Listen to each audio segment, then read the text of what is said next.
तो good morning sir. आज morning. का नमस्कार। नमस्कार सर। और सवाल आपका ये है, अगला सवाल कि लाइफ में, जिंदगी में कभी ना कभी ऐसा होता है कि हमें महसूस होता है, हमें ऐसी फील आती है कि हम कुछ नहीं कर सकते, या फिर कोई कुछ लोग ऐसे होते हैं जो हमें ऐसा फील कराते हैं। तो क्या आपके साथ भी ऐसा हुआ? अगर हुआ तो आपने उसको कैसे हैंडल किया? देखिए, ऐसा है कि ये मैंने दिल्ली पब्लिक स्कूल में ही सीख लिया था कि हमेशा लोग आपको आगे नहीं बढ़ने देते। एक मैंने लेक्चर भी सुना था कि एक फ़्लाइट जा रही थी बॉम्बे से लंदन। तो एयर होस्टेस ने क्रैब उठाए हुए थे और एक क्रैब बाहर निकल रहा था। तो पैसेंजर ने कहा, अरे क्या हो रहा है, ये एक कहते घबराओ ना, ये बाहर नहीं निकलेगा। कहता आपने ढक्कन भी नहीं लगाया? कहता नहीं, क्योंकि हमने बॉम्बे से उठाए हैं और 3 क्रैब इसकी टांग खींच रहे होंगे। एक और कहानी हमें स्कूल में सुनी थी कि ये बड़ा क्रूड है बट बहुत अच्छी कहावत है कि जब कारवां चलते हैं तो कुत्ते भौंकते हैं और कुत्तों के भौंकने से कारवां रुकते नहीं। ये कहानी यहाँ से शुरू होती है कि जब जीसस क्राइस्ट डिस्कवर हुए तो 3 अरब राजे थे। उन्होंने देखा कि भाई 3 राजे थे और उन्होंने अरब राजे थे। उन्होंने एक तारा देखा आसमान में, तो जो कभी नहीं निकलता, तो कहते हैं कि king of kings is born, राजों का राजा पैदा हुआ है।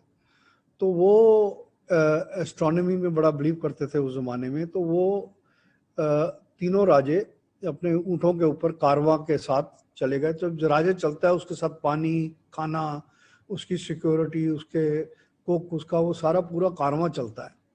और उनके घंटियाँ वगैरह भी लगी होती हैं, थोड़े नगाड़े वगैरह भी, मतलब ताकि लोगों को पता लगे भाई आसपास। तो जब जिस गांव से निकलते थे कुत्ते भौंकते थे। तो कहावत ये है कि अगर कुत्तों के भौंकने से कारवां रुक जाते तो ईसा मसीह, Jesus Christ, would not have been discovered. तो ये कहानियां मैंने सुनी हुई थी।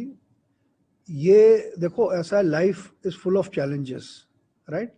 एक बार जैसे मैंने आपको बताया, जब मैं फेल हो गया और तो मेरी मिसेस बालिका थी दिल्ली पब्लिक स्कूल में, उसने मुझे कहा कि failures are the pillars of success. और मतलब उस टाइम मुझे ज़रूर फील हुआ था कि यार ये सारे लड़के लड़कियों के सामने मेरी बेइज्जती हो गई। मेरे फादर इतनी तकलीफ़ में थे और उन्होंने मुझे इतने अच्छे स्कूल में पढ़ाया। तो उस टाइम मुझे ज़रूर फील हुआ था कि यार क्या फ़ायदा ज़िंदगी का। पर क्योंकि मैंने कुछ मोटिवेटिंग स्टोरीज़ पढ़ी हुई थी कि जिस आदमी ने बिजली का आविष्कार करा वो 1000 से ज़्यादा फेल हुआ। अगर वो गिव अप कर देता तो आज हम बिजली नहीं होती दुनिया में। और इसी तरीके से मतलब बहुत सारी ऐसी स्टोरीज थी जिन्होंने मुझे मोटिवेट करा। तो पर कई ऐसी सिचुएशन नहीं आई कि मैं सुसाइड कमिट कर लूँ, because that is a very defeatist attitude.